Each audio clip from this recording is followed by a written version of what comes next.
So I had to go pick the missus up from Bristol today, sorry. And I'm hanging out my fucking ass. Like, we got on the fucking piss last night, didn't we? Like, one or two, mate. One or two. Big fucking time on the piss.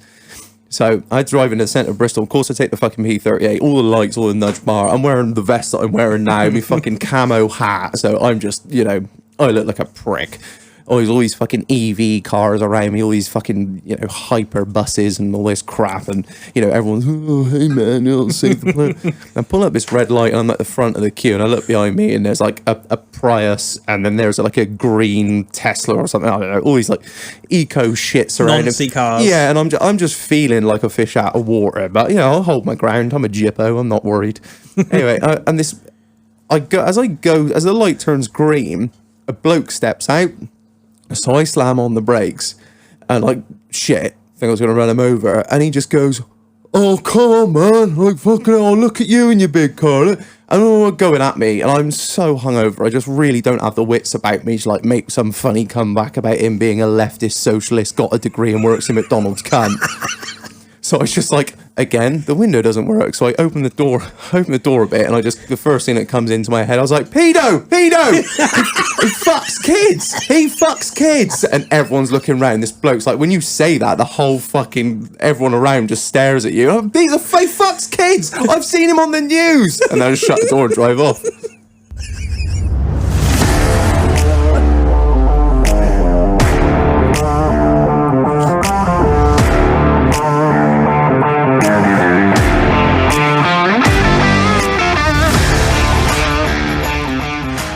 Good evening, internet. Holla holla bling bling. They love that. They do love the holla holla bling bling. I haven't done I usually do a little lyric to come in with, don't I? I hate lesbian feminists because they're also damn ugly. I hate Skin Magazine because they never ever plugged me. That was the first lyric that comes to my mind. That was Bloodhound Gang, I believe. So tonight's episode is sponsored by Raid Shadow Legends. We ain't set out. We haven't sold out yet. Still haven't got a sponsorship deal. We're still free agents and talk about whatever we like and offend anyone we like. Hit us up. Yeah, hit us up if you want a sponsorship and we'll just fucking turn this thing into some plain white beige bullshit where we never offend anyone and just promote shit all day long. So who do we got on this week, Marlon? We got Hillage in tonight.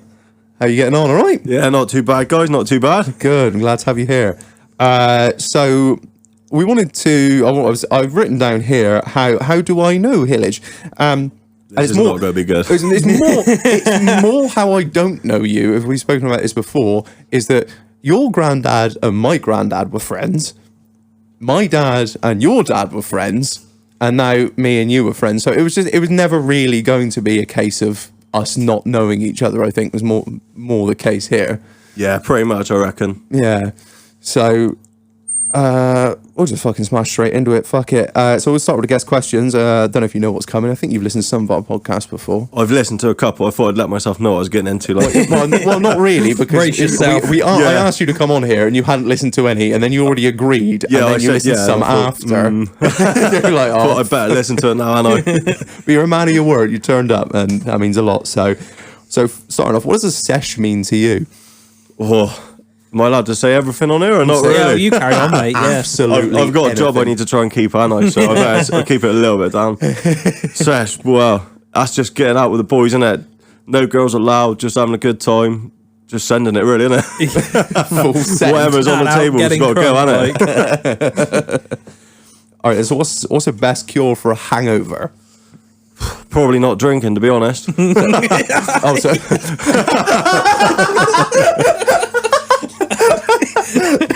So it's like it's fucking best one yet, isn't it?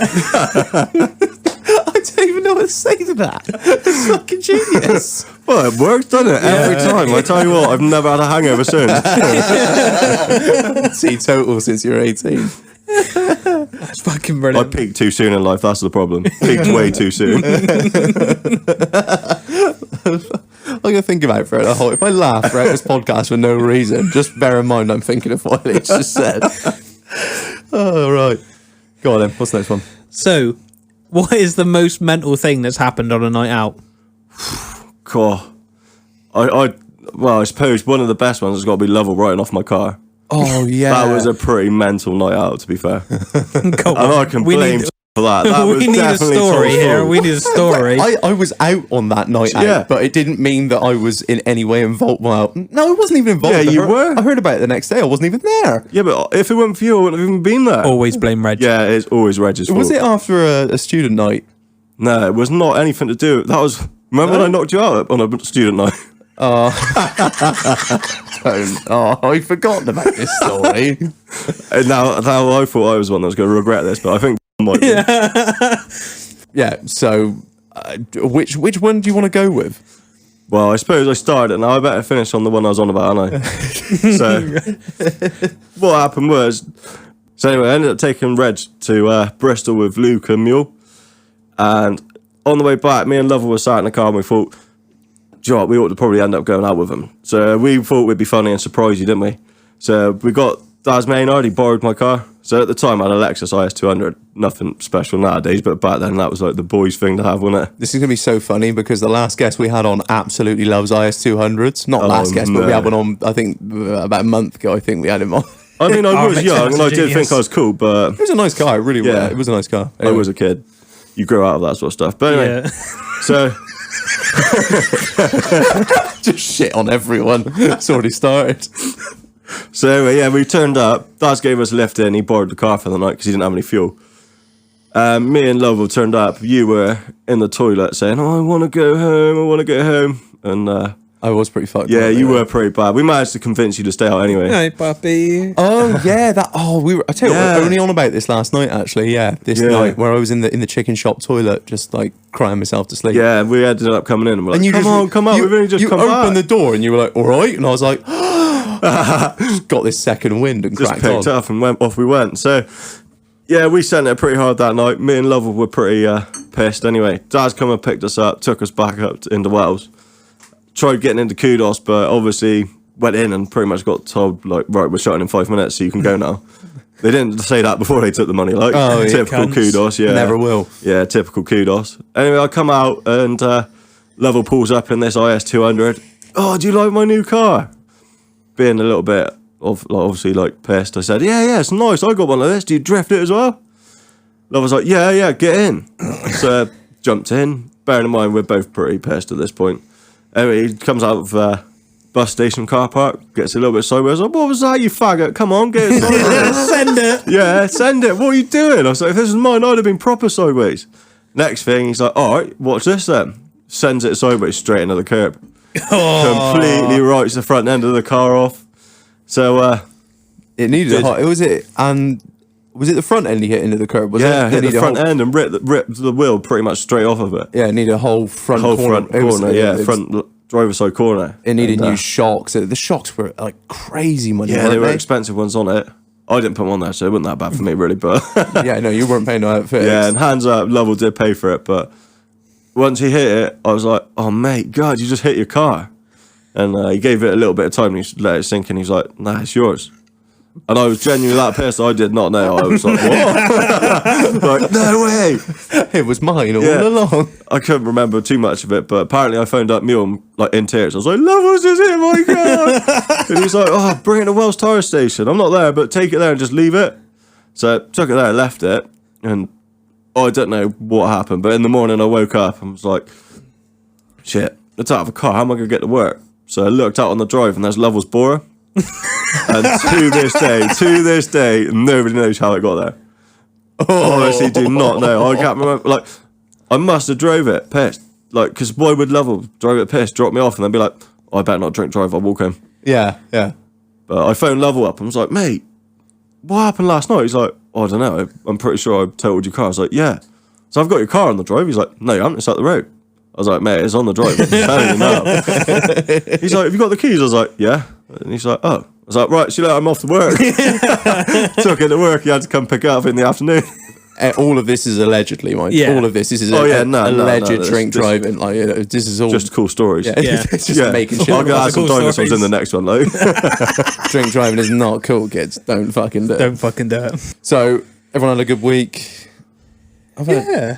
I've had an interesting week. Yeah, you have. I've had numerous messages. Don't fucking start. P38 been all right, mate? This is the second week in a row, isn't it? It's all gone wrong. Yeah, it didn't go that wrong though, did it? So Hillage, let me tell you a tale. So we were recording last week, and as our guest left, he walked out of the doghouse and he looked at my car and he just goes, "Oh, your back left's looking a bit soft there, driver." And I was like, "Oh well, yeah, it's a bit fucking hell." I generally run a bit lower pressures in the Insta Turbo, so I wasn't too worried. But I looked, I was like, "Damn, that is like low. It's like rubbing the paint off. It's low. Shit." So I got to work next day. Dragged the airline out, blew out a tyre, and I was like, 10 psi, motherfucker, Jesus. Started blowing it up, and just as it's creeping up to 30, it just goes, boom. That's it, gone.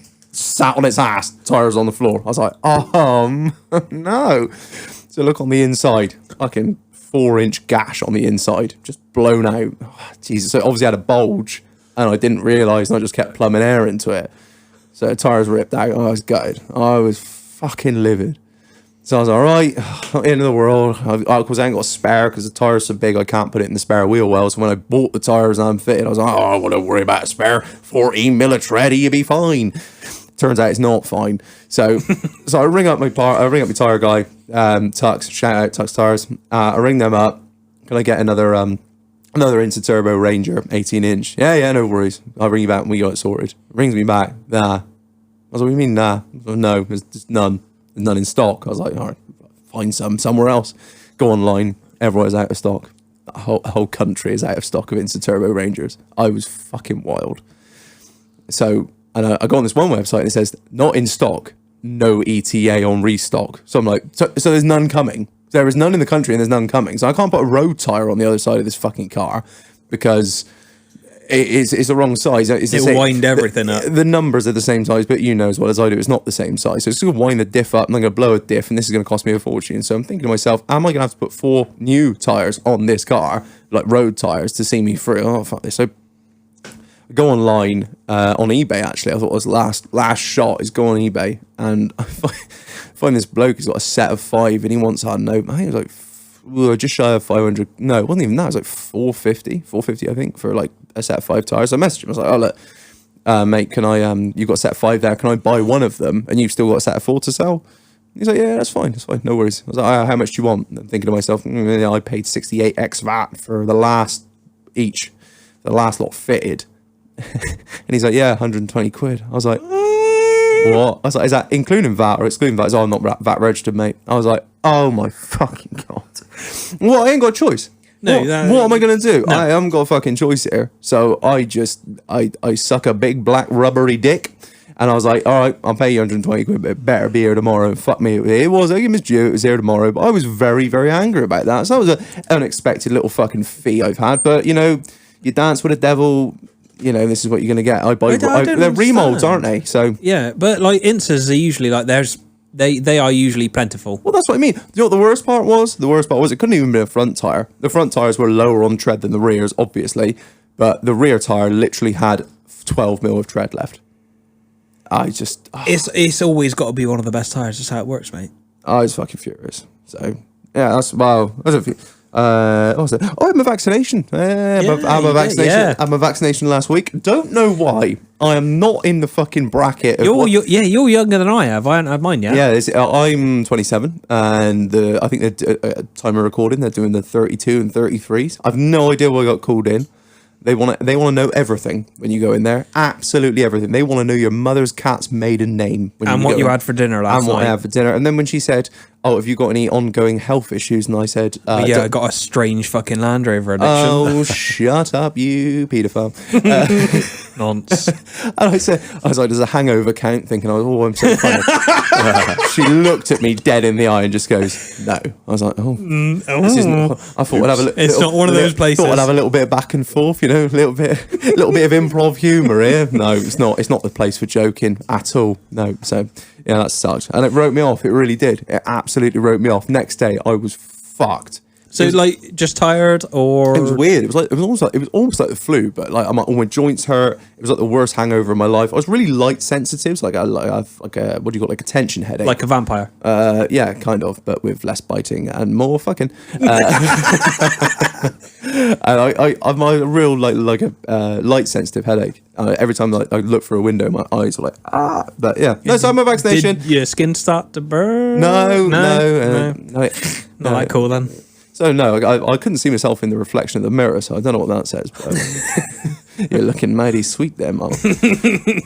No, so yeah, for anyone that's worried about getting a vaccination, just fucking get on with it. Don't be a bitch. I was pretty ill, but fuck, it was a Pfizer one actually, not the AstraZeneca. So yeah, no, I've had it done, and I feel good, and I feel great. So the next day, I literally felt like superhuman. Felt absolutely fine the day after that. So it's got that Max Rager in it.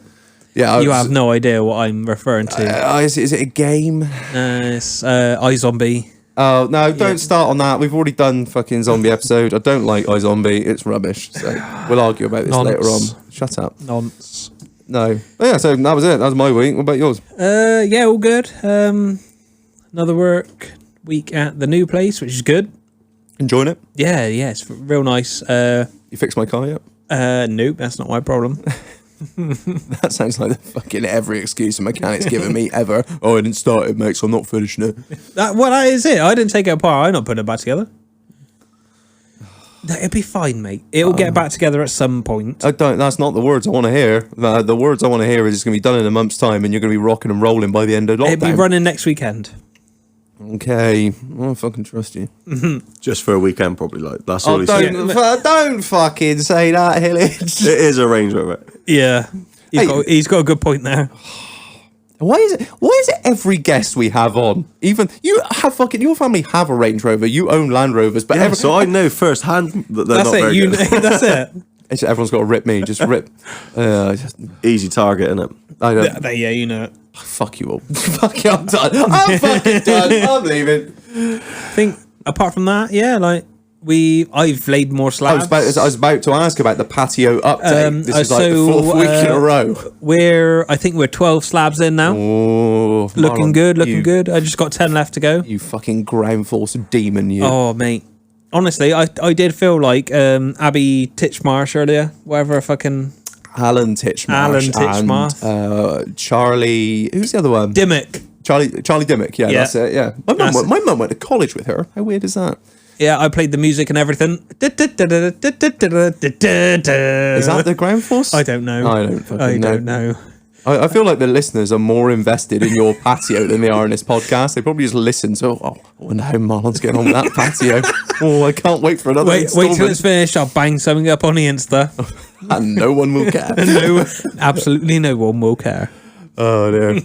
So what about your week, Hillage? All good? Yeah, not too bad. Busy at work, as always. That's about it, really. Don't really get out a lot, do I? Sell yourself there, Hillage. Yeah, well. I don't get out. Don't get out much. I'd struggle to lie. That's my big problem.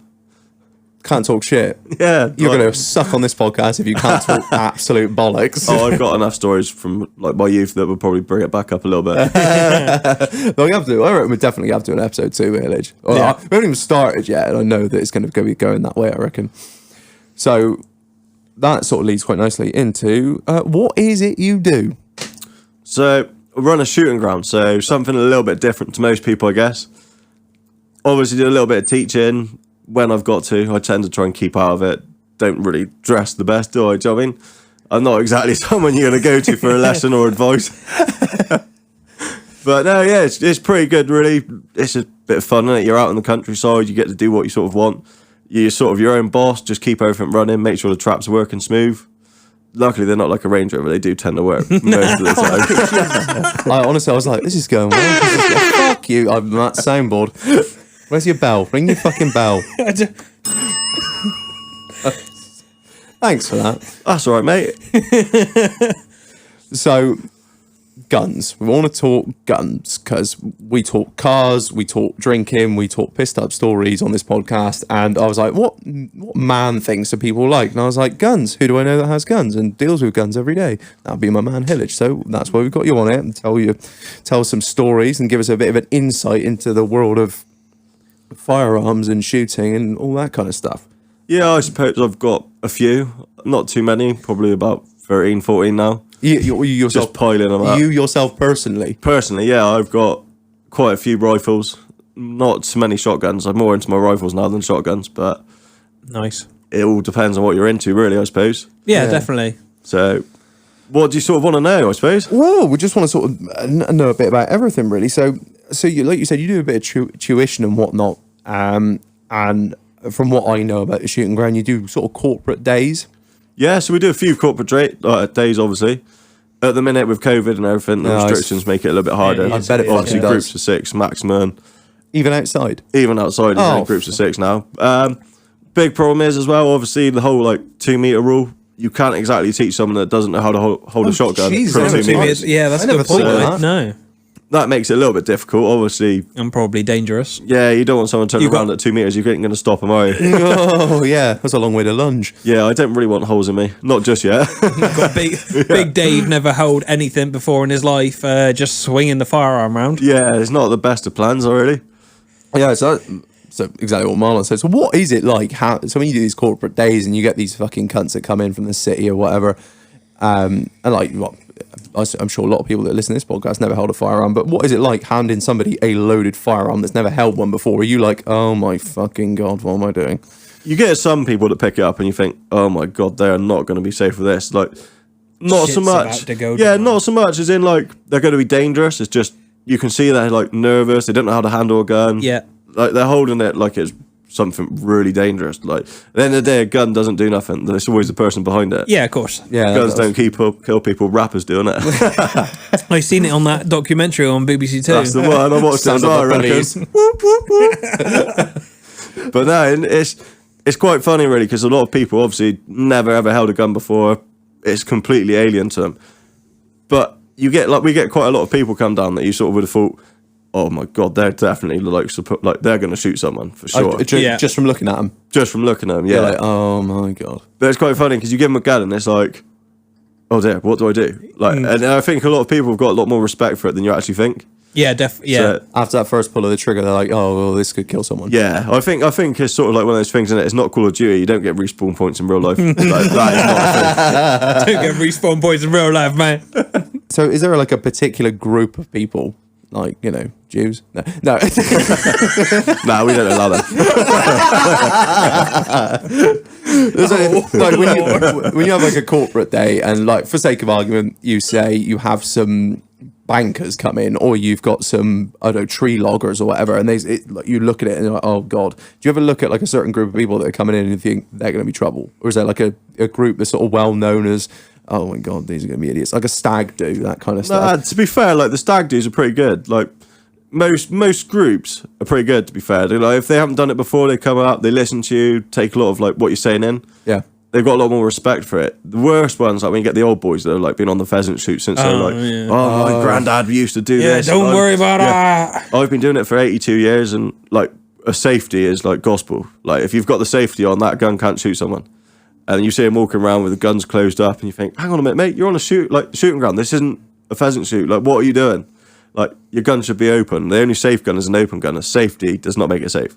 Your ground must be a lot different to America. Yeah, we've got rules. I shit you not. I've been to a shooting range in America. Yeah. Literally, walked in. I want to shoot some guns. They were like, yeah, all right. What do you want to shoot? I was like, well, I want that one, and that one. I was like, all right, here's this one. Has anyone got any form of ID? Yeah, there's a UK driving license there. You take that. Oh, that's perfect. Yeah, lovely. Have this gun. How much ammo do you want? We had 2 boxes of, I think we went 9mm first. Just had a Smith & Wesson 9mm. Went and shot that. Came back out. What do you want to shoot next? Oh, we'll have that one. Did you have any training? No tutoring, no training, no nothing. Literally, here's the fucking gun. Put the gun in the box. Here's your ammo. Put it in. It's like the inserts you get in your toolbox. Yeah. And it's got 2 trays either side. Yeah. It was literally like that. The gun goes in one side, the ammo's in the other. And then when you get to Carry this out. Do you know how to load it? Well, I'm pretty sure I can work that out. I've watched enough films. Yeah, like, I've played a lot of Call of Duty. Yeah. there is no tutor in. There's nobody there. What the fuck? Vim ended up shooting a 44 into the wall. Oh my god. How? What, from a misfire or like From a misfire? Like it's all loaded up and he's picking it up and it just went off? yeah. Shit. They are mental. Like they don't care. Like there is no real anything. Nobody cares. You can literally pick anything you want off the wall, take it into the range and shoot it with no training whatsoever. It's crazy, isn't it? Really? And there's nobody like there's no bloke in the range backing you up or telling you anything. Have this gun, go and shoot it, bring it back. It's mental, isn't it? The thing is that they've all got one. Like, it's so normal to them. Yeah. It's over here, it's like... It's an extension of their body almost for a lot of them. It's just part of them. It's the same as like me. Car keys, wallet, knife. And they're like car keys, wallet, 9mm on the hip. Yeah. It's got to be done. Like, that's just normal. And I think the problem is over here, like... Yeah, it's good to have, like, rules. But at the same time, people need to understand, like, how a gun works, how a gun's safe. Like... Yeah. When I first got with my missus, like, she was never around guns, like, didn't know nothing about them. And she come back one day and I had the gun, like, in the house, obviously, been out with it, just put it on, like, on the side. I was there, it wasn't like I left it. And she was petrified, she didn't know what to do with it. Like, is it going to go off? Is it not going to go off? Like, obviously it's safe. Like, I've got the bolt back, there's nothing in it, it's safe. I'm going to take it up and put it in the safe in a minute. Like, but to her, it just was something not normal. But and I think... it is a foreign object, effectively. But I think there's a lot of people out there that sort of need to realise that guns aren't dangerous. Like, they're not there for a blood sport anymore. We've got loads of people that are doing, like, Olympic shooting. We've got... And it doesn't get shown. Like... No. George Digweed, he's won world championships. I think he's done something like 30-odd, if not more. Who's George Digweed? Nobody knows. Like, I've got Lewis Hamilton that drives a car around and makes a load of fuss, and he's like, everybody knows him. Makes a load of fuss. Yeah. Yeah, he's a knob. I don't like him. He does make a lot of fuss. A lot of fuss. Prick. But I think that's the big problem with it. If you don't know it, it's sort of like that. Oh, it's dangerous. And everything's always bad publicity. Like, someone gets shot and everybody knows about it. Peter Wilson won the double trap Olympics in... Well, I can't remember now. I'm not that good at stuff like this, obviously. But, like, he won the Olympics and it was nobody ever knew about it. It sort of, like, just got brushed under the carpet. Like, oh, guns are bad things. Like, they kill people. They're still there for fun. Like, people enjoy using them for, like, clay pigeon shooting. We don't shoot people, obviously, we'd be shot. But it's just a bit of fun, isn't it? Like, people enjoy doing it, and it's something that, until you've actually done it, I don't think you realise how much fun it can be and how, like, sort of addictive it is to like, it is go and actually get points fun. for breaking something. Yeah. It is very good fun. I had a lot of good times over in America. It's like, you're literally shooting whatever you fucking want. Yeah. So anything from, like, 9mm, 45 ACP to... what's an AK round? 5 point... you got 7.62. 7.62 by 38 and 44s as well. Yeah. That is a fucking hideous Yeah, round. a lot of recoil. That hurts. Yeah. That really does. Hurts. Your wrist hurts more than when she's been away for a week. Like, I shit you not. Sorry, I was going to say safety is a huge thing because when I years ago I come up to your range. I've been up a few times, obviously, but I came up to your range with a girl that I was knocking on with, and she was thick with 2 C's, like thick, get the fuck out thick. And she never handled a gun before. That bad bitch. And I come up and I was like, yeah, I'll do bust a few clays out, Hillage. That all right? She said, yeah, she handled a gun before. No. And I was like, I'm sure I can sort of vaguely show her what to do. She said, no, fuck that, you're an idiot. We can't trust you. Yeah, so they come out, they fucking talk her all the way through it. This is what you do. This is an under over. So you break it like this. It goes in. This is the safe. You want to have the gun broken if you're walking around or not using it. Blah blah blah. And it was really good. Like just from day one, learning safety. The first time you ever handle a gun, safety first. Like, you know, everyone says safety first, but it was, this is how you're going to use it, and this is how you're going to use it properly and operate it, you know, within the rules that we set out here. So it's already built into you from the get-go, before you've even shot the damn thing. This is how you use it, and this is how it's safe. And I thought that was really interesting in comparison with what you did in America. Here's a gun, go shoot it. Literally. And I think that's the kind of attitude of America in in general. in its entirety. It's so normal in America, though. Well, it is. Everyone has a gun, as you said. And this is a topic we were going to touch on a bit later, but fuck it, we'll do it now. So in the US, owning a gun is a right. Obviously, they got the right to bear arms is in the fucking Constitution, whereas over here it's a privilege. Do you think what's your opinion on that? Do you think that it should carry on being a licensed thing in the UK and you have a privilege, or do you think we've got it right, or do you think the Americans have got it right, or do you think there's a happy medium between the two? I think we've probably got it better than America. The big problem is with America, they've sort of gone that bit too far, and you're never going to bring it back. No, you can't get that. That's exactly what I was talking about Yeah, earlier. they're sort of stuck now, and I think if they tried to take guns away from them, they're just going to cause a complete uproar. It would be anarchy, riot. yeah. Oh god, Yeah. no! Like you say, it's gone too far. They'll never be able to bring it back. I really don't think they will. They've gone past the point that you can change it. I think over here we've got it a lot better, obviously, with having to get a license and making sure you've gone through the right checks to make sure you're safe and you're not sort of someone that's going to be of any harm to the public. So, in my opinion, I think we've got a lot better. I think how we run everything's a lot more controlled, and it doesn't keep the criminals out of it. I mean, you look at handguns. We banned handguns a long time ago. Yeah. Everybody that wasn't a criminal handed them in. You look at gun crimes in the UK, it's still 90% of them are with like illegal held firearms, pistols, stuff like that. So I think when you sort of take stuff away from people and it sort of becomes a point of like, oh no, I've got to give my pistol up. I've just paid thousands of pounds for this. This is like my pride and joy. The police are going to give me nothing for it. I'm not letting them have it. So you end up putting it under the bed or something like that. Obviously, that's not the right thing to do. I wouldn't do that myself. I'd hand it in. At the end of the day, I don't want to be put into a class where I'm now a criminal. Yeah. But you're going to get people that are going to sort of, this is my pride and joy. I'm not giving it up. So, oh no, I don't know where else to. Put it under the bed. They pass away now at like the age of like 80 odd or something. Someone goes in for a house clearance, finds it. Well, hang on a minute.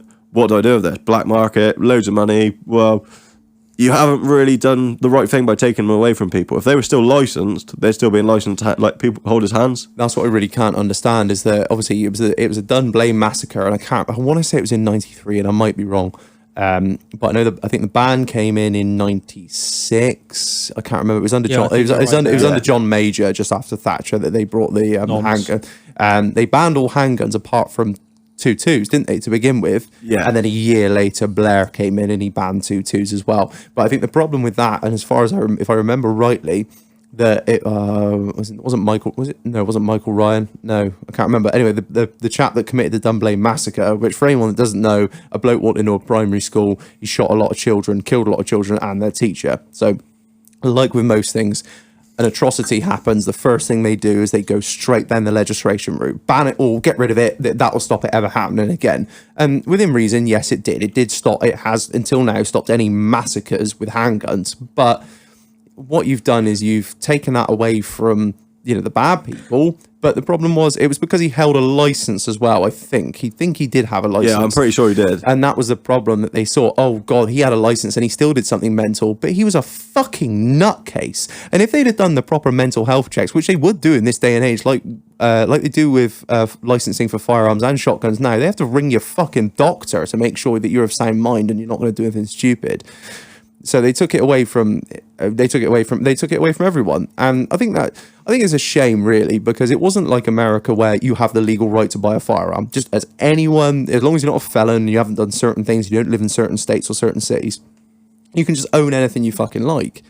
Now, the problem I see with that is that's fucking crazy, in my opinion. I don't think there should be some sort of licensing process. But what's the problem with that in this country? That if you want to own, I don't know, an AR-15, if you want to own a 20-shot shotgun or a hand cannon 45, 50 cal pistol, what's the problem with that? If you go to a range and you shoot it and you do it responsibly, fuck me. We've had shotguns and rifles in this country licensed for all this time, and there's been, there's been a few shootings. Handful. You are going to have that. You're going to have that. But you're going to have that anywhere, because it's the same. On the black market, you can buy anything. Oh, yeah. Oh, fuck. You go on the dark web now and order a demilled pistol. So the one that's been decommissioned and then recommissioned, like in a backyard by somebody with a lathe and a half a brain cell. If you were going to do it, you can buy your tools to do it. Yeah, exactly. Anyone could do it. There's no point in anything further than that.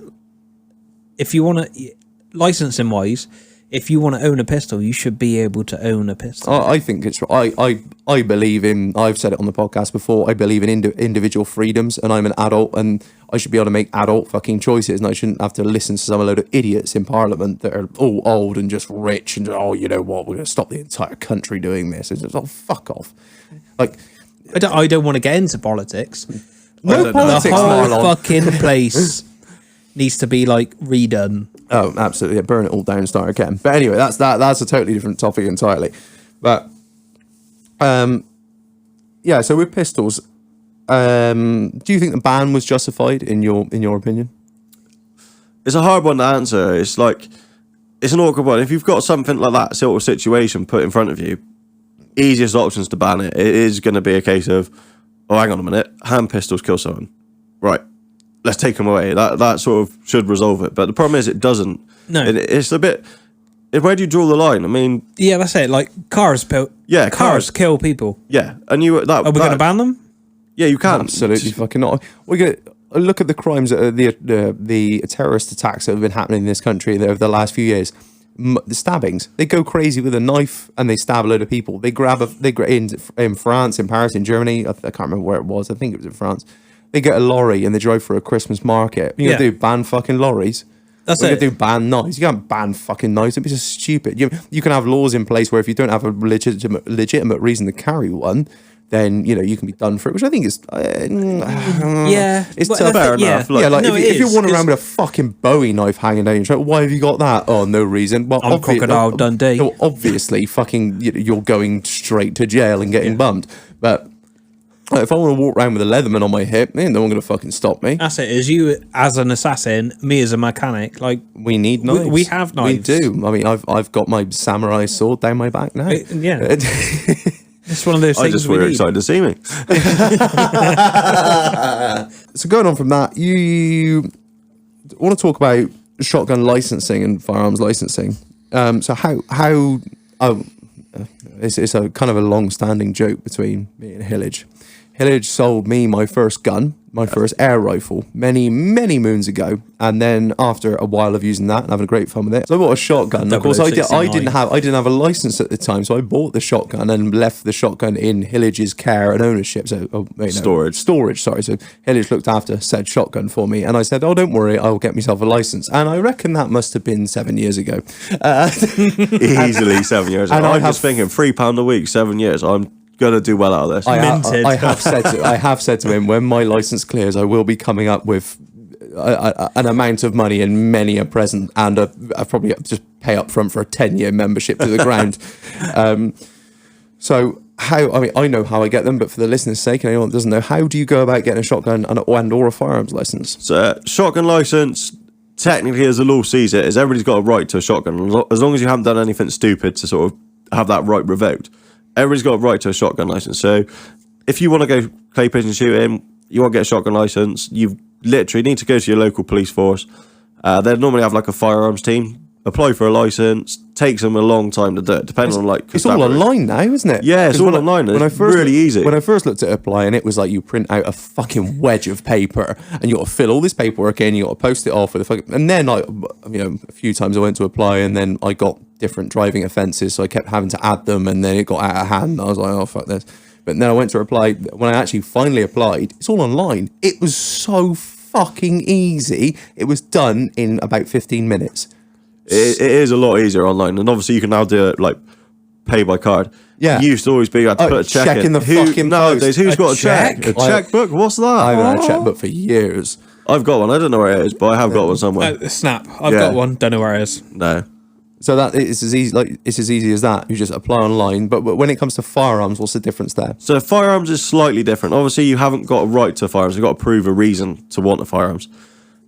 Just having one for fun doesn't cut it. You've got to have it for obviously like vermin control. If you've got a farmyard or you've got animals that you need to protect, then obviously you can get it for vermin control. If not, you've got to go down the like process of joining a club. Clubs are great, but it's going to be a long time waiting. You need to then join up to a club. Most of them have got like a year's waiting list. You've then got to do a probation period, so 6 months to like a year. Oh, I didn't know this. Before they'll actually say like, right, okay, we'll give you a like firearms license. So it's not something you're just going to get overnight. You're not going to just sort of be like, oh, I've upset so and so's upset me, I'm gonna get a firearms license and. That's kind of good though. Jesus Christ, you'll be waiting 9 months to get your fucking some of license them are come really through. slow. But So what is the difference between like your shotgun's your shotgun? What is your firearms? right, so a lot of people wouldn't really know a lot about either or, but a shotgun is technically a smooth bore, so there's no rifling in the actual barrel. So when it comes out, it's not really stabilized. So a shotgun, like dangerous distance of a shotgun is gonna be quite short. It's not gonna be like a long distance. I think the fallout zone for a shotgun is 275 meters. So if you shoot one up in the air, 275 meters is like as far as it's gonna go. At that range, it's literally just gonna be like hailstones. It's not gonna do nothing. Yeah. Now, sidebar on this, I can attest to this because I have a property not far from Hillage's shooting ground, and it was a rather windy recently, and there was a lot of shooting going on, as there is every day. I can hear it, and I was doing something in this barn that I was in, shed, fucking property, whatever I fucking call it. And it was like a constant stream of hail was falling on the roof. And I was like, it's you bastards. The wind's taking it over there. So I'm going to get up on the roof and I'm going to clear the gutters out and I'm going to weigh the lead in. And I'm going to make myself about 47 pence. Pay a bit of storage, I suppose.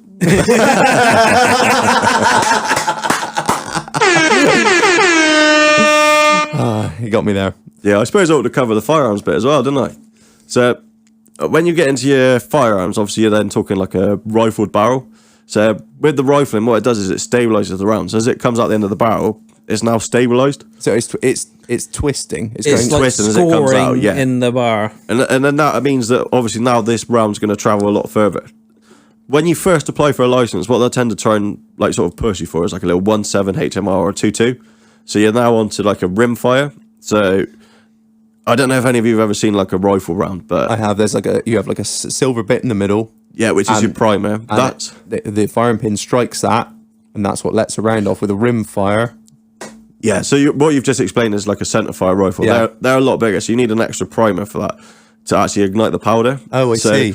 Because it's got quite a big charge in it, you need a big spark basically. So a bit like if you had like a little 1 litre car, you're going to need a small spark plug. You're only putting a little bit of fuel in it, so it's going to light. Whereas if you had like a massive engine, you're going to want something quite hefty to actually get it to ignite. You need a big starter motor and a big spark plug to get it going. So same sort of principle. So your firearms, when you get into it, you'll have your rim fire, your centre fire. You've got loads of different rounds. There's no point going into it because I'll be here for days just like naming the different rounds because there's so many. Like it's just crazy the amount there is. But essentially, you're split into sort of like your rim fires, your centre fire, and then obviously you've got like your magnum rifles. Your magnum rifles is if you want to go like putting holes in like trees or elephants Putting or your sort of hell stuff yeah like that. brothers out there. Yeah, you are not going to need that in the UK. Like, and the firearms licensing are pretty good. If you went and said, "Oh, I want a 50 cal to shoot like the cats in the garden, the neighbour's cat," you're going to be like, "No way!" Like, you do not need something that big. They probably let you have a 2.2 for your neighbour's cat.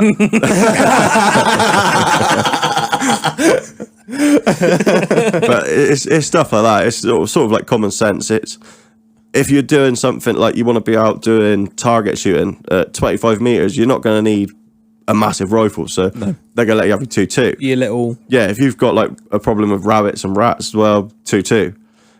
You get into like your sort of foxes, then you're going to want something a little bit bigger. If you're doing like 100 meters, you're going to want like your 308, stuff like that. So it all just depends on what you want it for, really. So it's all about what you can justify. Yeah, pretty much. And obviously, like a club would be sort of Home Office approved club. So they'll turn up and they'll say, right, you've got 100 meter rifle range. The backstop's safe for like up to 30 cal. That's it. That's your limit. You can't then turn up with a 50 cal expecting like this breeze block to stop it. It's going to go straight through. So there is a lot to it, a lot of legislations, a lot of laws. So to try and keep everybody safe, which they need to be there. I don't think that we can just write them off and just be like America. It does need to be there. You need something to just stop people from being idiots, really. yeah, definitely. Yeah. I think they always say you have to legislate for the dumbest person in the room.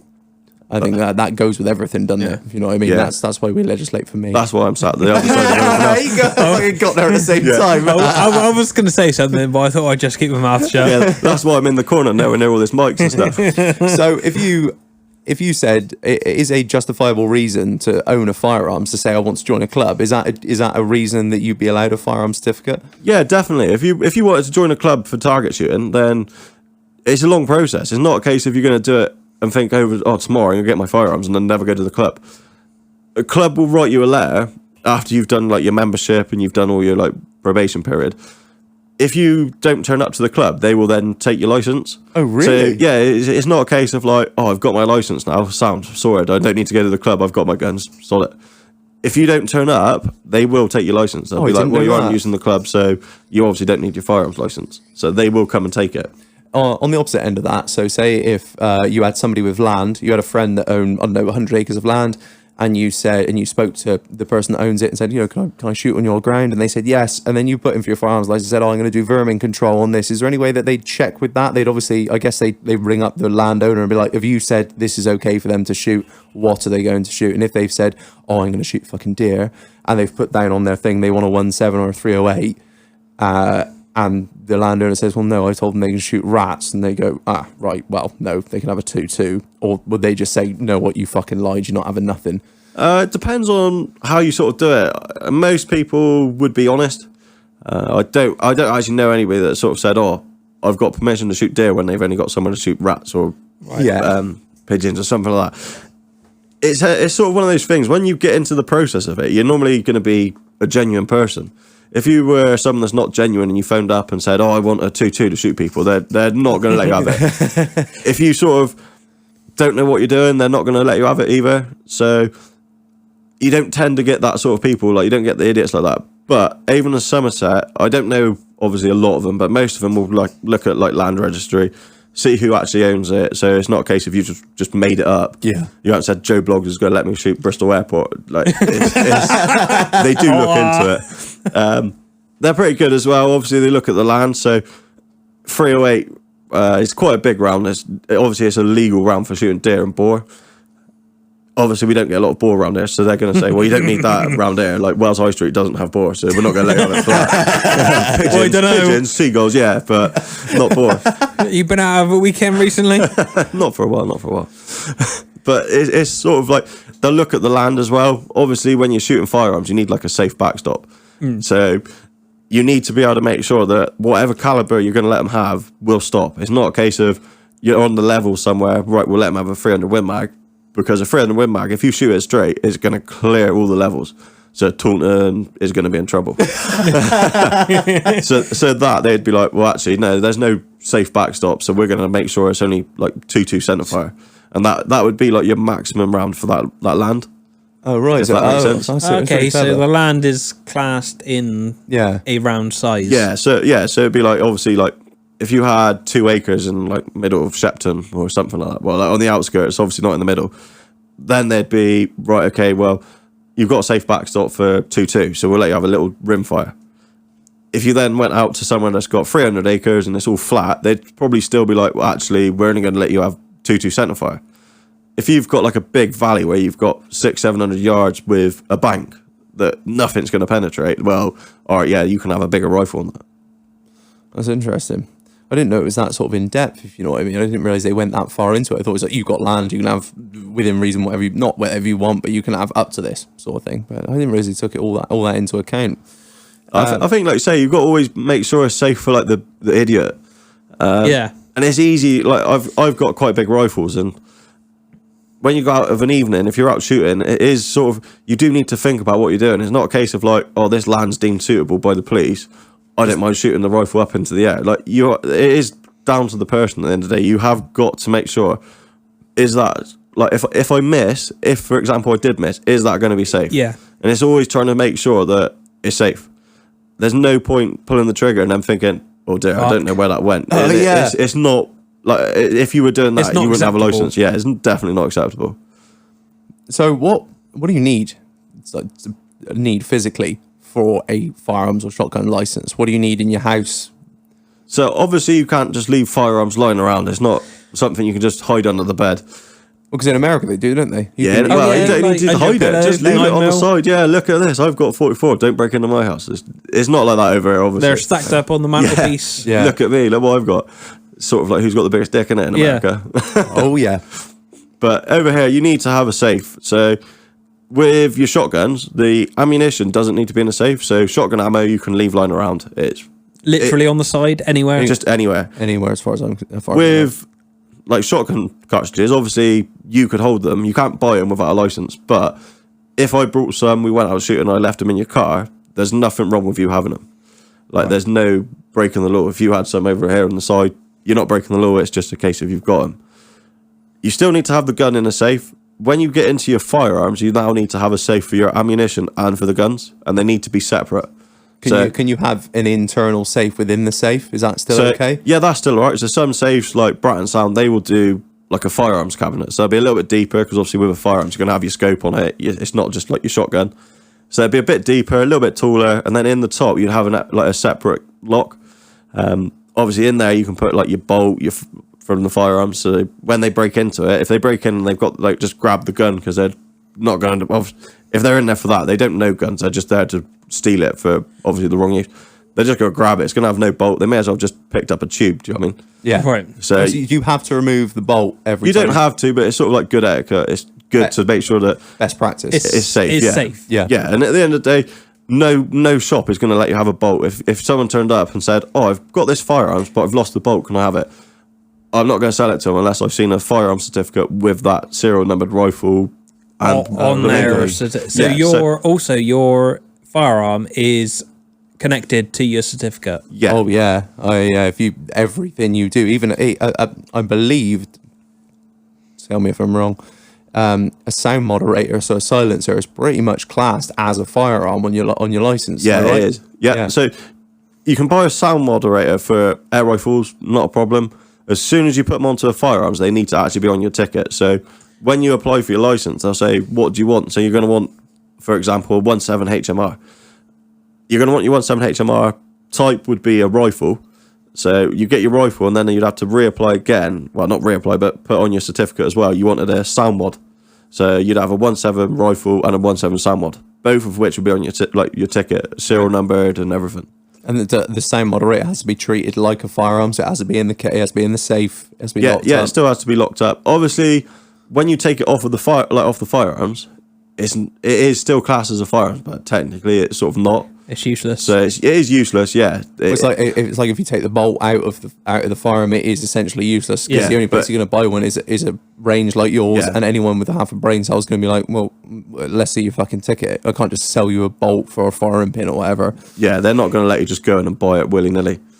That's the idea. So I guess that's the idea about it. When you like you say, best etiquette. When you lock a gun up, every part of it is useless without the other part of it. Yeah, exactly. When you get your license as well, I didn't mention it earlier, but like your ammunition, you've also got to apply for. So when you put in for your 2.2, you'd have to tell them how many you want. So you just put like 2.2, I want 200, and that's your limit. So you can only buy 200, and you can only keep 200 in at home, if that makes sense. So if you went and brought 200 and then went back to another shop and then brought another 200 on your ticket, and they come to your house and see you've got 400, they could take your firearms for that. Jesus. So you can only have a certain you can only have a set amount. Yeah. That's kind of done on best faith, though. I guess that's on your own. You're looking after that yourself, kind of thing. No, the ground isn't going to go. Where did you buy your last one? That's sort of like it's on you, kind of thing. Yeah. As an RFD holder, and obviously I can sell I can sell firearms, I can sell ammunition and everything. It's not down to me if you come in and buy 200 rounds. Disappear for an hour and then come back and buy 200 more. There's nothing to say you haven't shot them. No. So I can still sell it. Obviously, if they brought it and went away and were like, come back. If I watched them go to the car, buy 200, walk back, and then, can I buy another 200? I'll be like, hang on a minute. Like, your ticket says you're going to have 200. Like, I'm not selling them to you. Yeah. You got to use your own best judgment. Yeah, there. but it's not down to me to make sure you haven't done it. You've applied for your license. You should be the one checking. Yeah. And if you go over it, you're breaking the law. So technically, they can come around, take your firearms license straight off you, take the gun and everything. It's on them. It's not on you. Yeah, definitely. So when it comes to alarms and whatnot, what's the score there? Now, I was led to believe over 8. Is it over 8 firearms or 8 shotguns, or is it 8 combined, or am I totally off the fucking reservation? You're not a million miles away. If you go over 6 firearms, either shotguns or firearms, once you go past that 6, they tend to recommend just a standard alarm. So if you had like your cabinet in your house, as soon as you go over 6, they'd recommend you put like an alarm on the door. When you go over 12, on the door of your house, or on the door of the room, or on the door of the cabinet. It's sort of like just an alarm, just there. But if someone does break in, you sort of know. Yeah. It could be on the door of the room where your safe's kept, or even on the house. That would be fine. Once you then go over 12, they then recommend you have a monitored alarm. So it's all linked into your internet. As soon as it goes off, the police are then notified. Yeah. And it'll say, hang on a minute, Reg's safe's been broke. Someone's broken the Reg's safe. Let's go there. That's fucking so interesting. I'm really enjoying this. It's like all the questions I've always wanted to ask him, and I'm just I'm sitting here with the listeners. I feel like a listener. I'm just being able to just sit here and just enjoy it all. Is it getting harder to acquire licenses as time goes on, or is it not really changing in years? I don't think it's getting harder. I think it's just life's getting harder with the fact that everything's now on record. I think most people have got not so much like a criminal record, but they've got a record. They've done something in their past. Like I said, I've got speeding offences and X, Y, and Z, and that was the reason I just kept putting off getting a license. Every time I go to put in for it, I get another ticket, and I'm like, fuck's sake, I've got to fill it. Oh fuck this! I redo the whole thing, and I just get fucking bored of it. So now, as I've calmed down in my older years, I've got no offences on my record. But saying that, I did have to declare that I had depression, and after my mum passed. I had depression, and I had to do 6 months of counselling. So obviously I had to write all that down as well. So it'd be interesting to see what they actually have to say about that, because they said it says they're going to contact your doctor and make sure. But that was 6-7 years ago, or however long it's been now. So it'd be interesting to see what they come back with that. In your opinion, do you think that'd be a problem? No, I don't. It's the police will come around and they normally do an interview. I don't really know at the moment what they're doing, obviously with the COVID restrictions, but. Something like that, most of the time what they'll do is they'll come around, bit of common sense. Do you know what I mean? You had depression. It's not a case of you've had depression, you want to kill yourself. You've had depression because of a serious sort of thing that's gone on in your life. Yeah. And let's be honest, most people in that situation are going to be the same. The only difference between you and someone else that hasn't got it declared is they haven't told anybody. Yeah. That's what they've just held it in. I mean, that situation, everybody's going to be in the same position. They're all going to be a little bit down. They're all going to be upset. They're going to come around. They say, right, okay, that's a perfectly good reason to be a little bit down in the dumps. That's fine. You've got over it. There's no issue with that whatsoever. Yeah. That's what I was always interested with, because I obviously told them. So I was like, well, I've been to the doctor, I did my counselling, and I worked through it, and I'm fine now. Obviously, it still sucks. I lost my mum, but I'm good. I'm happy. I'm not doing counselling. Everything's great. And I was sort of thinking, now this is one of those things. It would have benefited me not to have done any of that. It was if I were to be. Say for sake of argument, they turn around and say, oh, you're not having your license because you've had depression, then I would have thought, you think to yourself, well, that would have, why did I fucking tell anyone? Why didn't I just shut the fuck up and just get on with it? So I'm hoping it's going to be okay, and I'm sure it will be, but I thought it would be quite interesting to see actually what happens, and whether when I have my interview with the firearms officer, whether he asks me about it and how I'm doing and whatnot. So yeah, I think that's quite a little interesting bit there. Yeah, they'll definitely bring it up. Like I say, it's on the record. They're going to see it. I'm not going to lie about it because they're going to look it up. So if they find out I've lied, they're just going to say absolutely fucking not, unless I've forgotten about it, which is, it's been so long I might well have done. But when it does say on when you go to apply, it says, have you had any mental disorders, i.e. this, that, the other? And I was like, tick that box. Land Rover addiction. Oh, shut up. And I said, they said, oh, please put a description of what you had. And I was like, I was prescribed antidepressants, but I didn't get on with them. So I did about a week's worth, and I was like, I don't feel right. So then I did counselling, and everything was great. So I thought it was honestly the best policy. I've always definitely 100%. Yeah, don't bullshit them, because then they'll find out. Yeah, that's it. I think not only that, you'll get a black mark against your name, I assume. So if you ever go to put in for it again, they'll be like, well, you've lied, you prick. I think there is a little aspect of that, but at the same time, they can't, if that makes sense. It's a bit like sort of discrimination. Oh, really? Yeah, I don't think they can keep saying, no. What they'll do is they'll refuse your firearms down to the fact that you're not safe on the public. Ah, right. So, essentially, it's more of a case of making sure you're not going to do something stupid. So, obviously, a lot of people that have had depression that haven't had the counselling, they haven't actually spoke to anybody. They bottle it up, and then they're the ones at the issue. The ones that have actually sort of gone and said, hands up, look, I've had a bit of a shit time, I need a bit of help. It's in the past. Do you know what I mean? You've dealt with it, you've got through it. Whereas if you sort of bottled it up and hiding it, you haven't got it over the issue. No, it's still bottled up somewhere. Yeah. This wasn't really going to be a mental health episode, but we've sort of We're doing pretty well at it. So yeah, shout out to anyone that is going through any shit. Counselling was fucking brilliant. I'd recommend it to anyone that's going through any shit. It was the best thing I have ever done for my mental health. So just a little fucking side note on that one. So what I've been begging to ask you, because I've always I've researched it, and you look up stuff online and it could all be bollocks. What could you own in this country that most people think you can't? Because obviously they say handguns have been outlawed, machine guns are outlawed, you can't own any of this, but what actually can you own? I mean, it might be really fucking difficult to get one and to get a license for it, but what could you have? So realistically, in the UK, your general public, the biggest you're going to get is a 50 cal. It's not your general public that's going to get it. It's someone that's going to be well into his rifles, that's been doing it for years. In the UK, we've got the 50 cal club.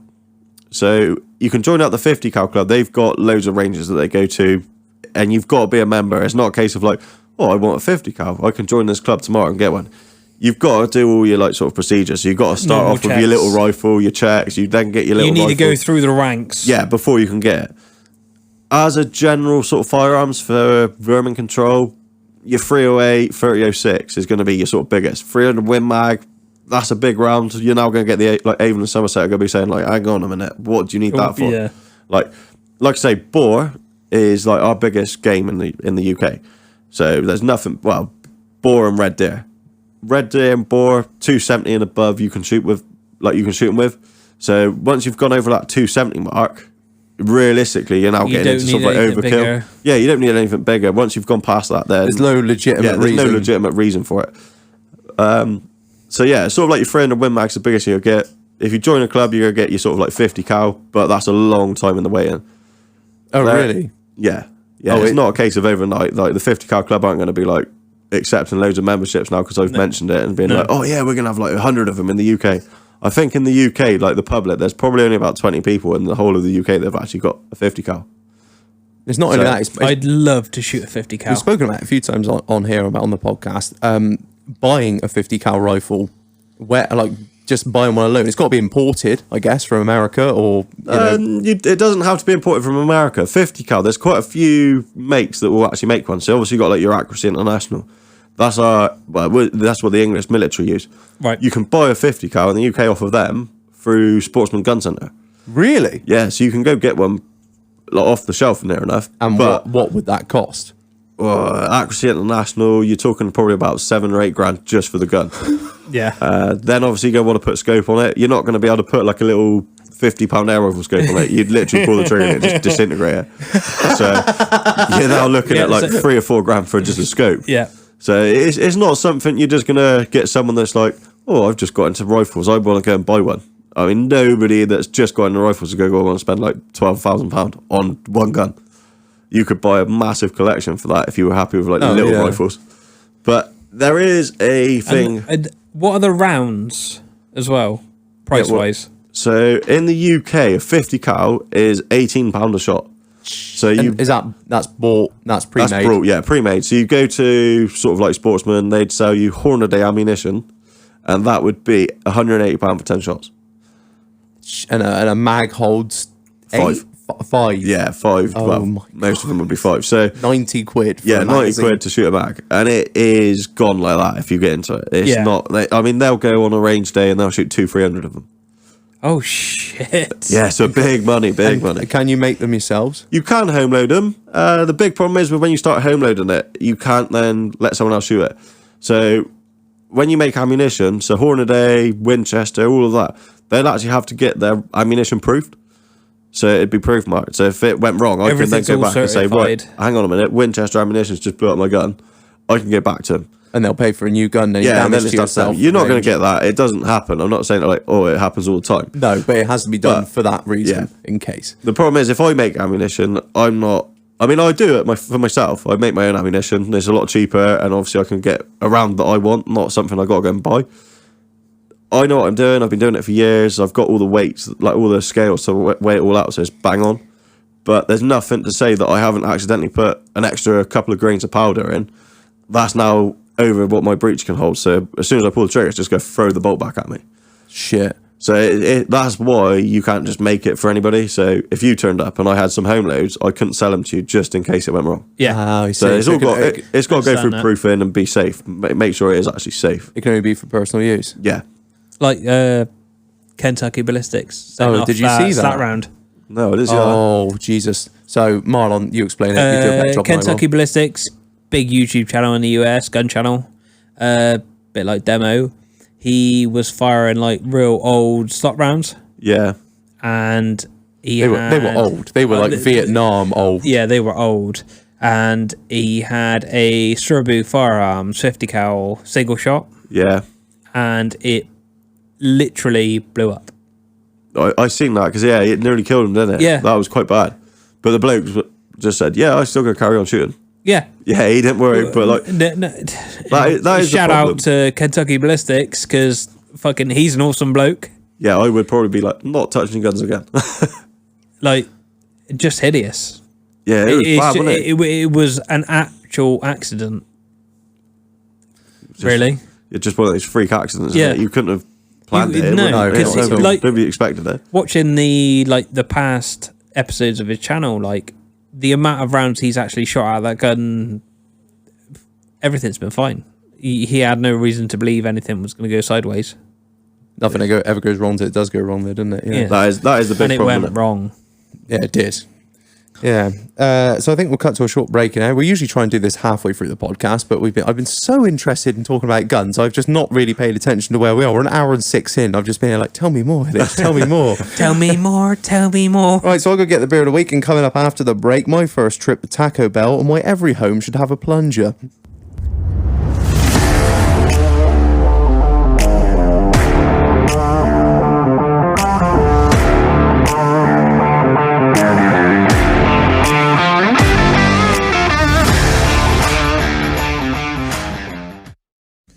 And we're back. You've been to the fridge? I've been to the fridge. You've been to the shop. Now, I'm going to let you fucking pronounce this because I have no idea. So we've got some salt. Huckaback. Huckaback. NEIPA. Or No, I think it's NEIPA. NEIPA. No, it's I think it's pronounced NEIPA. So Wait, it's like but it's written like NEIPA. Yeah, all right. Well, so So it says juicy, 5.5% hazy. talk us through the can, Marlon. So it's a black can with a sticker on, basically. Yeah, it is one of the cheaper. I think we were on about this just a minute ago. I think it's when you have these independent breweries and they can't pay to have the cans painted, I guess, would it be, or printed? well, yeah. So just smack a sticker on it. Which is cool. It's fine. Yeah, that's cool. I didn't actually choose this one. Go on. What's So the we tale popped behind it? to the local supermarché earlier, Yeah. and I was looking through all the craft stuff, and the missus is like, "Hurry the fuck up! We got to walk the dogs before you go to you go to the doghouse." Like, I'm like, "Oh, just shut the fuck up a minute. Just let me look through our selection, see what we got." Like, and she's like, "No, you're having that one." All right, then. That was it. Job done. Job done. Right, so without any further ado, I think it's time to read the marketing bullshit. So, standing on the shoulders of giants in large bold lettering at the top, Salt is a microbrewery, like I said, on a mission to unify heritage and modern brewing, our homeland. I can't pronounce that. UNESCO village of Saltaire was built on a super progressive pioneer of the workers' rights in the 1800s. We adopt the same progressive spirit throughout our modern brewing styles. The inspiration of our forefathers can be seen in our name throughout the brewery and the textile terms used to name our beers. Oh, so the textile, yeah. Oh, I see. Oh, I guess Huckaback is like a type of textile. Oh, some straight up marketing bullshit. Yeah. It made me feel emotionally invested in their little brewery, and underneath is a nice little picture of their glass paned brewery, I guess. Drink fresh, store chilled, vegan, may contain sediment. Well, And always remember it's 2 pant. it's 2 pant. 2 pant, 1 pant. I don't know what the fuck that means. No. 2.4 I think units. that's how many you'd go for on a night. 2 pant, 1 pant, 1 pant, 4. Right, let's go.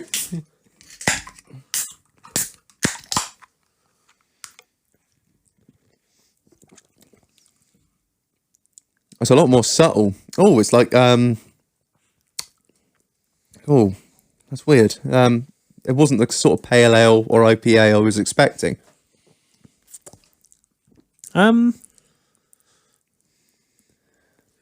It's a lot deeper than getting too into it. Gonna get a slap in a minute.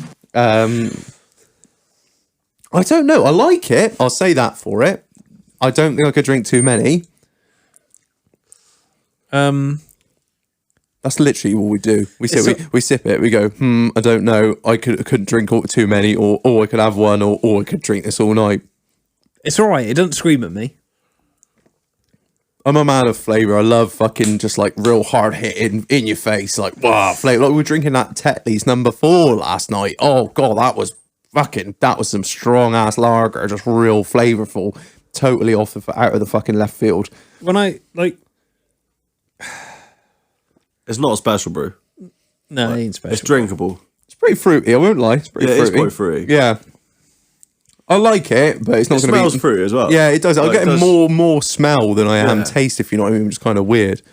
I don't know, maybe all my taste buds are dead, but I don't know, it's all right. We give it a solid meh. Meh. Meh. What do you think of Hillage? Yeah, I'll go with that. Like It's a meh. probably. Meh. Yeah. All right. Well, shout out to Salt Brewery. Yeah, cheers for the meh. Do you know what the best part is? We can't actually be advertised. I found this out this week. We can't actually have a beer deal after I've been banging on it for like 3 months. Can't have a beer deal. No, because it's so tight what you can and can't say. So I can't say, oh yeah, buy some of this salt Huckaback and you'll have a 12-inch dick and women will be everywhere. It's like you can't say like good things about alcohol, if you know what I mean. You can't be like, oh, You can't promote alcohol. You can, but you can't be like, you'll have a great time on it, because then people will be like, if I drink loads, I'll have a really good time. And you're kind of promoting alcoholism. You're kind of promoting binge drinking. It says £2 on it. It does. It's promoting a pretty good night. I've never gone for £2 on one. I have. I shit That's myself. a serious night. Like, I think this is on the night out, mine. This isn't when you get home and you get in the bed and you've got to change them. This is like on the night. Yeah. £2. Yeah, that's a genuine £2 I think night. it says £2 and then £1 next to it for experts. Like, you know when you play Call of Duty and you've got like your level you choose? I think that's what it stands for. I've enjoyed your little beer review there. Just reading the weird shit at the bottom of the can. I mean, let's be honest, who can't spell pint? It must be pants. There's got to be words on it. I don't understand it. What does it mean? Yeah, but the last few what does it have all had that mean, Basil? The last few £2? cans. Yeah, well, we have that some on. fucking funky, wanky cans, We don't we? always have wanky cans on. Oh, dear. Right, so getting back into it, Hillage, I wanted to ask about what sort of shit can you get in for firearms fuckery, basically. So, say, I don't know if we've said it on here, but if you have a shotgun license, your shotgun is limited to 3 shots. So that's if you've got a pump action or a semi-automatic, I guess. Yep. Unless you have a 3-barreled, which I assume don't exist. You can get some 3-barrel like rifles, shotguns. They do a crown, which is like 2 side by side and then 1 on the top in the middle. Oh, really? So yeah, you can get 3 barrels on a shotgun. Obviously, you can have a shotgun with more than 3 cartridges.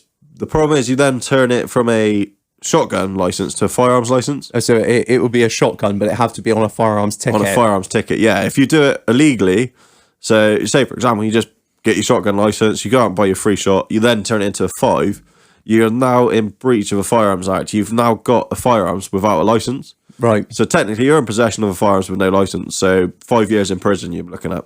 Jesus. It's not worth it. Like for an extra 2 shots to get bummed, probably not going to do. To get bummed. Yeah, there's a lot easier ways to ask, I bet. So on that same sort of vein, when it comes to a shotgun, what's the maximum magazine you could have on a firearms? That's a good question. It depends on the rifle, a lot of it. If you've got like a detachable magazine, then obviously you can have like an AR-15 sort of bodied rifle. Obviously it's not fully automatic, but you can still get like AR-15 bodied like rifles in the UK. You can then have like a 30 round mag. You can get. Does that have to be 2.2? No, that's in a 223. That is. Oh, right. 2-2 centerfire. It's an awkward one, that question. Like there is restrictions to it. Like you can get 110 shot mags in the USA, but over here you don't see them. No. So Is that, you just because don't get 'em. is that because there's no need for them and nobody really wants them? Yeah, I think so. And it's one of those things. Why do you need, like you say, you don't need 110 shots. It's a right to a privilege. Yeah. You don't can need- shoot whatever the fuck they want Yeah. over there, whereas I don't understand anyone as a civilian who needs a drum mag. No. I've never understood that in the Like slightest. let's be honest. If it takes you 110 shots to shoot a rabbit, you ought to give up. yeah, Simple, straight up. that's a fucking good point. You should put one in the chamber and drop the mag, and if you can't do it with that, then just go home. Yeah, give up. But with shotguns, so like we said, if anything over 3 shots has to be on a firearms license. What is there a limit to the size of the magazine you can have in a shotgun? Obviously, not detachable or not detachable. So whether it's in the tube or not. Yeah, I genuinely, you've trumped me there. I don't really know. I've asked the question that you've asked the question. I do not know the answer to. Yeah, well done. I know somebody, legal or not, and I shan't say their name. I do know somebody who's got an 8-shot shotgun, semi-automatic, and that's all loaded into the sort of lower tube. That's not a common thing, is it? I don't think. Yeah, if you get into your like tactical shotgun boys, they have tubes which are actually longer than the barrel. Jesus. So they will get probably 8-10 easily in it. So that's your tactical shotgun boys. They're like a different breed. I think if you want a tactical shotgun, you've watched too much Call of Duty. You think you're cool when you're not. Yeah, and it's like check the hard drive. Yeah, like you're trying to do something you're not. Nonce. You know what I mean? What's the other thing I was going to ask? So with these tactical shotguns, I was sort of interested as I've been sort of, obviously I put in for my ticket. I spent a lot of time. We were just saying that about tactical shotguns. I've put in for my tickets. I'm sort of looking at tactical shotguns, not saying I'm going to buy them. I was just intrigued. So some of the ones with can you have a pistol grip one in this country? Yeah, it's like putting a big exhaust on a little 1 litre Why Corsa. the fuck would you want a fucking pistol grip on I'm a not saying I shotgun? want one. I was just intrigued as to whether you could. So I was told the other day that you could have I can't remember how to pronounce it, Franchi, Spaz 12. Yeah. Can you have that in this country or not? You can. I think it's one of those things. There's a lot of them out there, but it's finding someone that's actually got hold of them, someone that's actually importing them. Is that the problem? That's the problem. Yeah, it's not that easy to just import firearms because there's no need for it. There's no one that's stocking them because nobody really needs them. one. Yeah, nobody wants one. That's the intriguing thing. It might be more of a case of, you can get them, but it's actually getting hold of one. Like you're legally entitled to own one, but who the fuck is going to find it for you, kind of thing. Yeah, I think that's probably what it is more like. Yeah. Similar to the 50 cals that we were on about earlier. Like a Yeah, barrel. you don't need it. You just, why would you, like, there is people out there who can get hold of stuff like that have been in like clubs for a long time, but why do you really need it? Yeah. I think it is more to of make a YouTube channel. That's that I is don't true. think that's a good reason, really. Oh, yeah, if you put that down on your not according to the UK government. Why do you want a 50 cal? I want to start a YouTube channel. Fucking millennials. Nobody's keen for a 50 cal Friday. I mean, don't get me wrong. If they let me, it's one of those things like I don't see the need for it. But if the government were like, yeah, you can have whatever you want, fucking right, I'd have a 50 cal. If they were like, yeah, you can have a machine gun, I definitely would have a machine gun. It would be great fun. But there's absolutely no need for me to have one. Other than YouTube videos. Yeah, I know, but we're not doing that. We do a podcast. We haven't got fucking cameras yet, man. Yeah, I know. Hashtag PovSpec. Shotgun question I wanted to ask you. I am not a great fan of these fancy fucking... I'm going to piss off so many people on this podcast right now. I'm going to have the comment section got to be on fire. I don't like these fancy guns. I don't like gold inlay, engraved, all this shit. And I say this knowing full well that you are actually holding for me at the moment a fucking Bettonzolly that meets all these descriptions. But I don't really like them. I bought it because it was cheap. But I don't like these wood and all this and the fancy shit. I like black plastic. I like chrome, nickel, that. Chuck it in the back of the fucking van, not give a shit about it. Like rough shooting guns. Set the hard drive. Yeah, well, in that same vein, I was thinking, I can't remember who makes it. It is the... Oh, God, now I've just really shit out. Oh, he left his phone on the podcast. To be fair, it's our fault. We didn't say. And this is the silent. first time it's ever happened, so I'm not going to bitch too much. I can't remember what it's called now. It's I think it's a Beretta, I think. It's an under and over, and it's all black plastic. This is a great audio context. I was just going on about something. I've totally fucking forgotten what I'm on about. It's an under and over. It's black plastic. Synergy. That's it. That's what it's called. Do you know the one? That's a Browning. Yeah. Browning. Sorry. Yeah, you had me a bit lost then as well. Yeah. What do you think of those? That's the sort of thing. I know it's quite an expensive gun. Are they worth buying? The Synergies were like Browning's a very good make. They're very much set in their way. This is what we make. We make it well, and we're sticking to it. Yeah. The Synergy, they sort of went outside the box. It took a while for it to take off. It's technically still Browning, but the mechanism is completely redesigned. It's really like quite a weird sort of like gun to shoot. Oh right. The recoil system in it's really good. They are quite a good gun.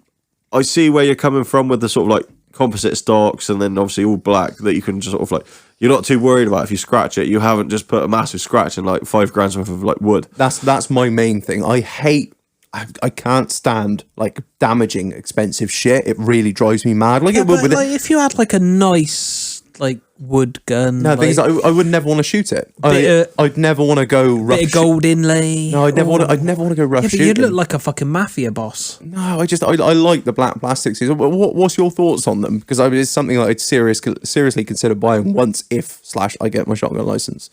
Yeah, they've got a purpose. It's one of those things. If you want something for a bit of rough shooting, so you can go through the hedge. If you're out sort of like pigeon shooting and you miss and get a bit of a temper, you throw it on the floor. It's not going to really matter. No, that's it.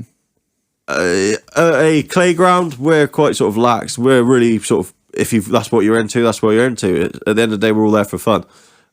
If you went pheasant shooting where you're paying big money, they're going to look at you a bit funny and be like, "What is that?" Well, that's kind of my thing. Is like, I'm not always trying to stir the pot, but I couldn't give less of a fucking shit what people think. So if I turn up, like when I first bought my gun from you, the pump action, I obviously went up with you and we did some clay shooting and whatnot. And I remember you walked out into the clubhouse and I sort of pulled it back, and that noise of a pump action going back, it turned everyone's head. And I couldn't give a fuck what anyone thought about it. And you were like, everyone looks round when you rack a pump action. It's just one of those noises, isn't it? It's like a V8 going down the road. Like if you're into it, you just can't help but. That's the thing, and people might look at it like, black plastic and nickel, some dirty cheap shotgun, but like it looks fucking cool. Like end of the day, have you still got yours?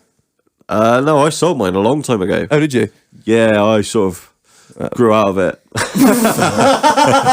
I'm just still living the challenge. I quite like my classic sort of like your wooden effect, just like a nice something that you could go out respectful. See, I can appreciate it, I totally do, but that's not anything that I've got. He is sat there in a tank top, like he's not someone that you're going to take somewhere posh. Fucking NY camo cap on.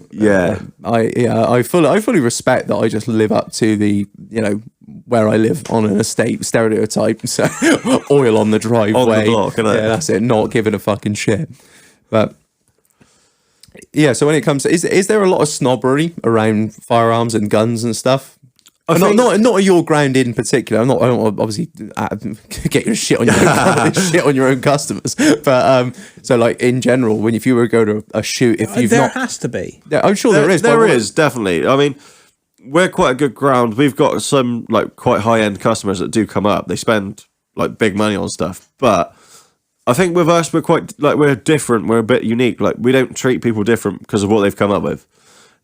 There's a lot of shooting grounds out there where you turn up, if you haven't got a nice shotgun, if you haven't got the nice Range Rover, they do look down on you. Like you get that in any sport. It's one of those things. Oh yeah, absolutely. I think you get that sort of class like issues with everything. Yeah. And I think that's a lot of problem with a lot of things. Like shooting. Oh yes, right for them snobs. They go out and pay like $25,000 to go pheasant shooting. Well, yeah, you're sort of asking for it. Like it's one of those things, isn't it? Like you get something like that, you're always gonna get some people that can't afford it that are gonna get upset about it.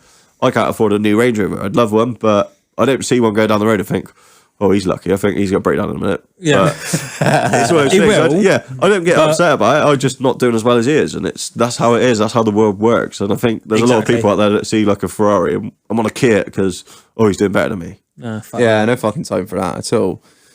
But that's the sort of thing I was sort of worried about is if I were to cut, like, not saying your ground, but if I were to go up your ground and I took some, like, some beat up black plastic thing, do you think there would be sort of if I'm waiting to use a stand and somebody looks back, oh God, no, not letting him on. I'll just hang on here a bit longer. Does that kind of a problem? It's hard to say because obviously, like I say, our club is nothing like that. No. And I'm not asking you to shit on your own club because I've been up there and know it's not like that. It is absolutely the most. I'm going to just absolutely plug Hillage's club here. Mendip Shooting Ground is the most inclusive. They don't give a fucking shit whether you've turned up on foot with one shoe or whether you've turned up in a 400 grand Ferrari. They'll treat you exactly the fucking same. Like you're a paying customer and you're here to shoot and have a good time and you're respected as such.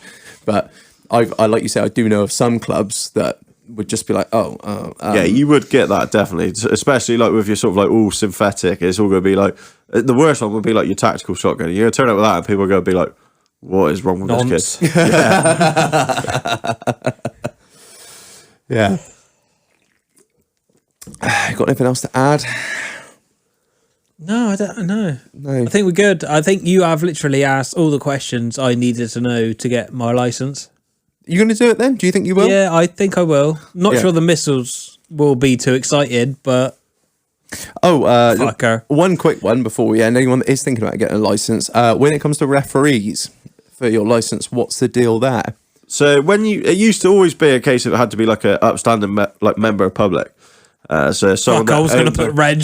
Yeah, it has changed. I wouldn't do that. As long as you can do that now. It used to be. It changed a lot. It can't be sort of like family members, partners, or as myself, an RFD holder. I can't sign it either. Oh, really?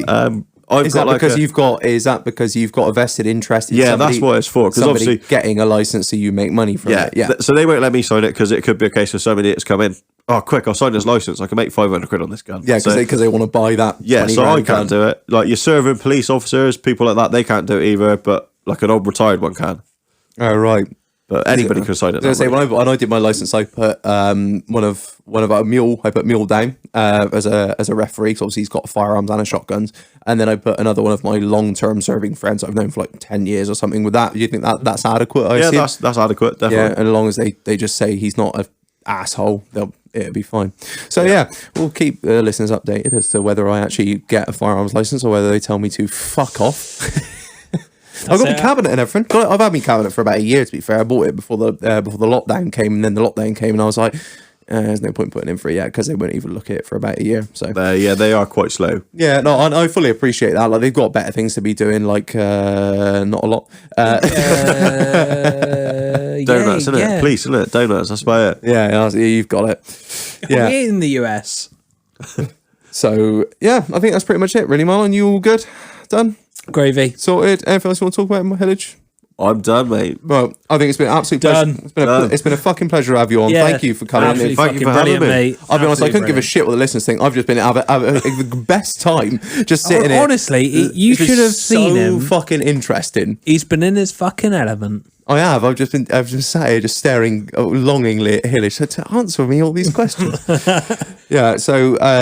shout out to Mendip Shooting Ground, a fantastic club who I've been going there for long time since when I bought my first air rifle with my granddad. So God knows how, like 12 or something. Yeah, something like that. 36. Yeah, you've got it.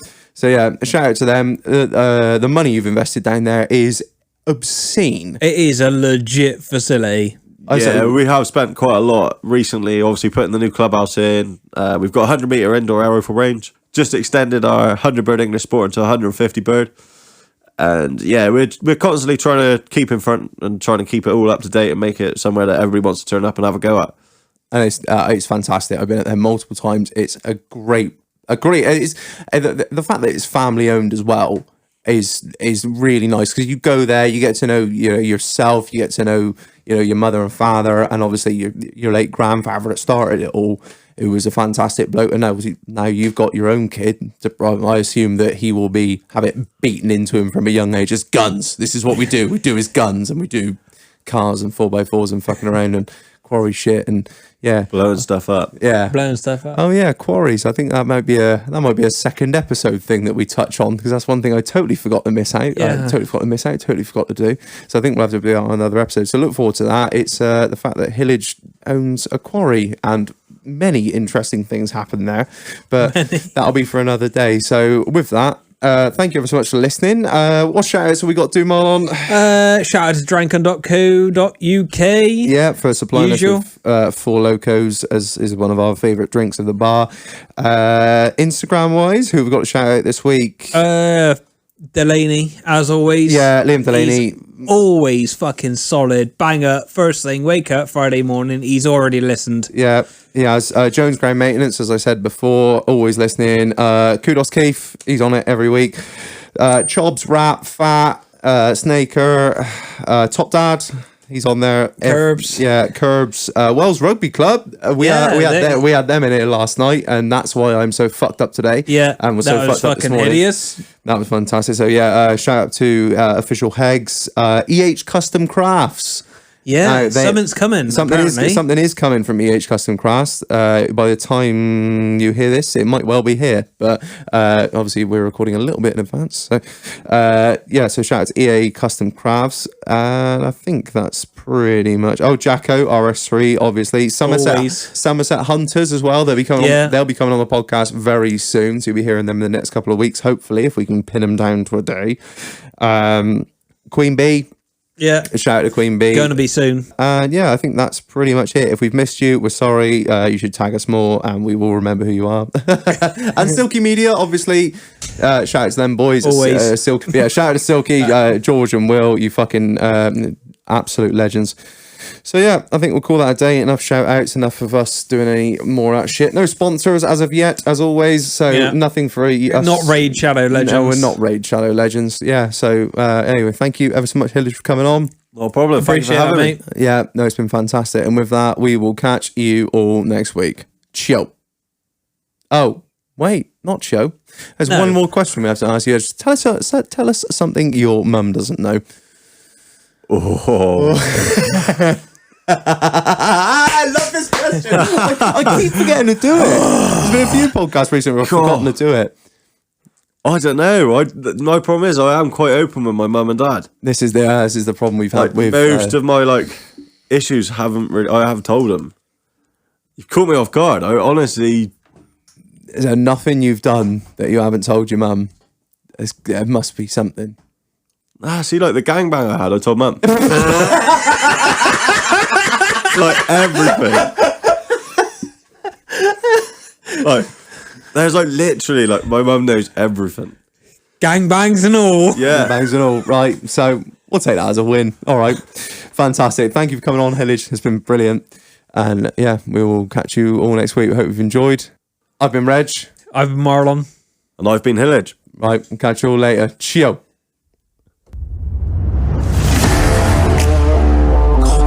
Shouldn't drink so much before you do a fucking podcast. It's so awful. Honestly, I don't think there's anything. We always just try and catch people off guard. Do you listen to the one with Rat and Fat we had?